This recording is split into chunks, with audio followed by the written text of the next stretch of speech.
Now, the island that we have right in front of us might seem like a Caribbean island or something fancy at some very beautiful place, but it's not in the Caribbean. We're actually in Lake Michigan. Or is that Lake Michigan? Whatever, it's over here. Yes, these islands are called the Fox Islands, and I recently found out about these sceneries when I was scrolling through X Aviation, because they released a scenery for these islands. And let's take a look at the description. Fly your favorite GA fixed wing or heli into North Fox Island, which was yeah, these two islands have airstrips on them. This is the South Fox Island, I think, and as you can see, this does have a paved runway, which is fortunate, but the other island does not have that. But we'll see about that later on. But as you can see on the ground, we're spawned into a 737, which is definitely too big for this small island, and especially for the other island over there. But that's the point of this video, isn't it? So let's just operate this plane here, and maybe some other, even bigger planes. This is a very beautiful place to fly, definitely, as a general aviation pilot, you know, if you own a plane.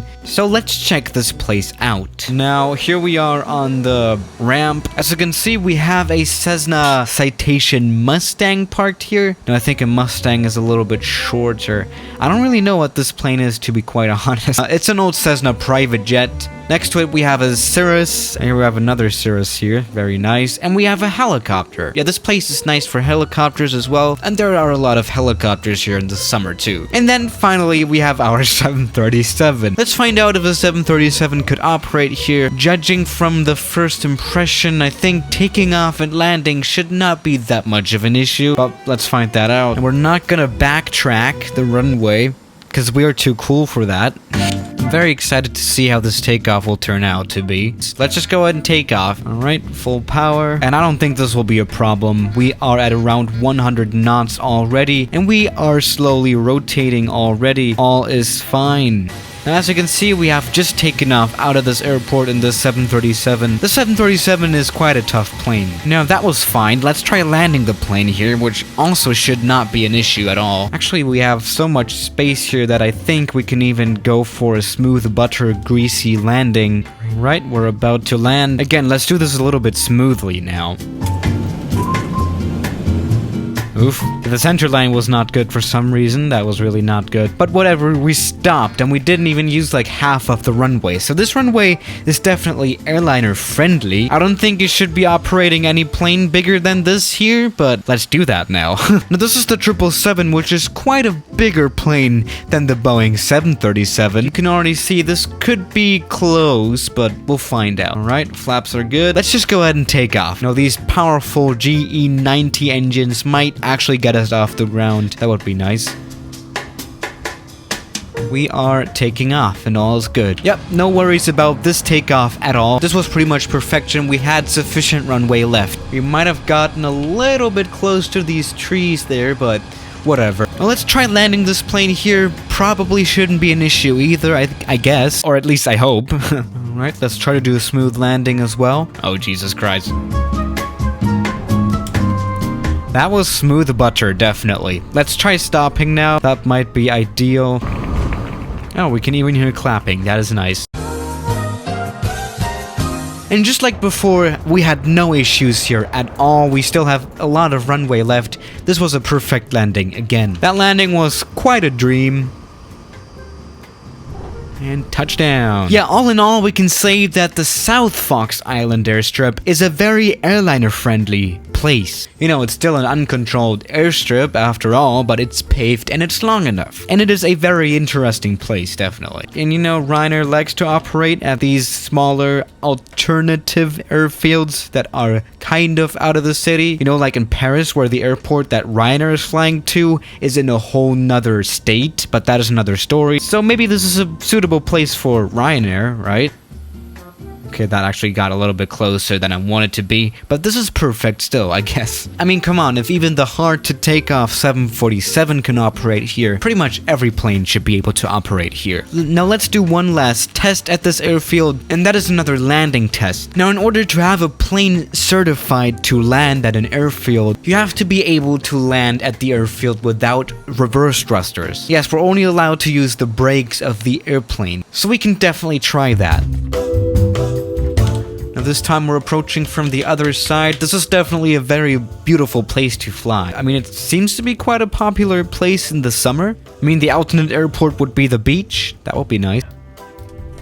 Landing without thrust reversers, let's do this. Alright, brakes are set. Let's see if the airplane comes to a stop in time. It should do. Or it doesn't. Okay, now let's pretend this didn't happen. I guess you would kind of have to expand the runway by some feet, but that is all good. Of course, there's a way to bring your passengers directly to the beach. Alright, we have landed. I mean, this should also work just fine. You know, the beach is always a very liable option, but whatever. Now yes, again, the conclusion of this airstrip is that it's very airliner friendly and you can perfectly operate your airliner here just fine. But what about the North Fox Island? Because that is quite another level of island, I would say. Yes, this is the island of North Fox. This is only a grass/dirt runway. Not an optimal place, definitely. Now, a problem about grass runways is that you need it to be long, because it's definitely harder to gain speed on grass runways compared to asphalt runways. Also, it is harder to brake. But the thing is, this runway is not long. It's actually quite short. It's at 3,000 feet. Obviously, there are shorter runways than that, but there are longer ones, definitely. 3,000 feet, that's around 1,000 meters. And also, this is a little bit sloped as well, but I guess we'll find out. But first of all, let's try landing the Cirrus SR-22 here, just to get a little bit of a feeling of how the runway will be like. The Cirrus SR-22 is not perfect for grass runways either, but it doesn't matter. Alright, the airfield is right in front of us. The thing is that the airport is highly surrounded by trees, so we have to make sure to avoid these. Okay, let's do this. Terrain. Pull up.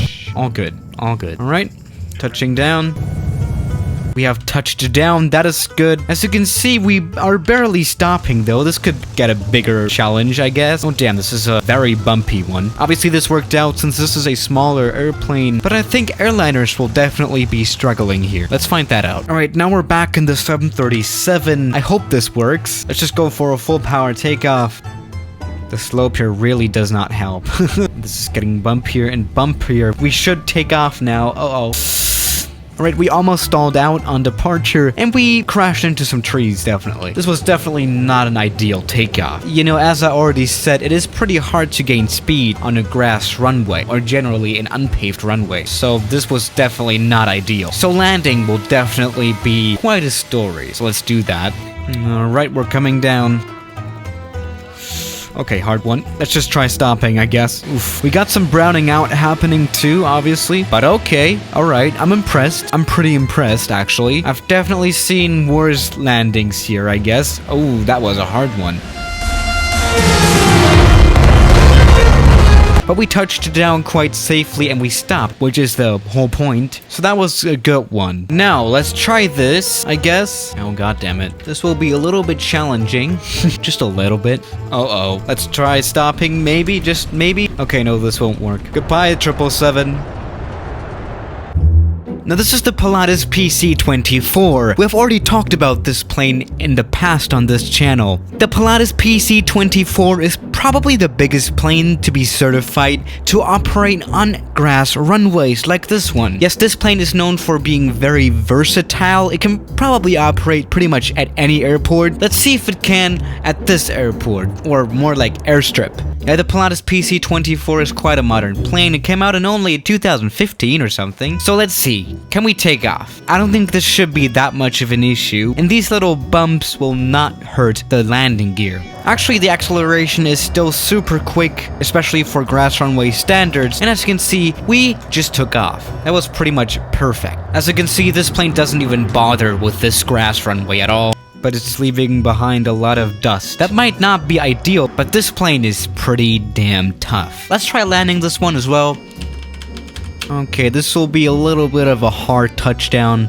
Okay, we have touched down finally. Stopping is not a problem in this one. Not even on grass runways. As you can see, we stopped perfectly fine. And the landing was fine. It was kind of late, but again, we stopped perfectly fine, so that's good. So if you own a PC-24, you should definitely check this airport out. And if you really do, please contact me and give me a ride. Come on. I mean, okay, this island is pretty boring anyway, there's pretty much nothing on it, especially compared to the South Island, but it doesn't matter. So yeah guys, thank you for watching today's video, and I'll see you tomorrow. As always, good night.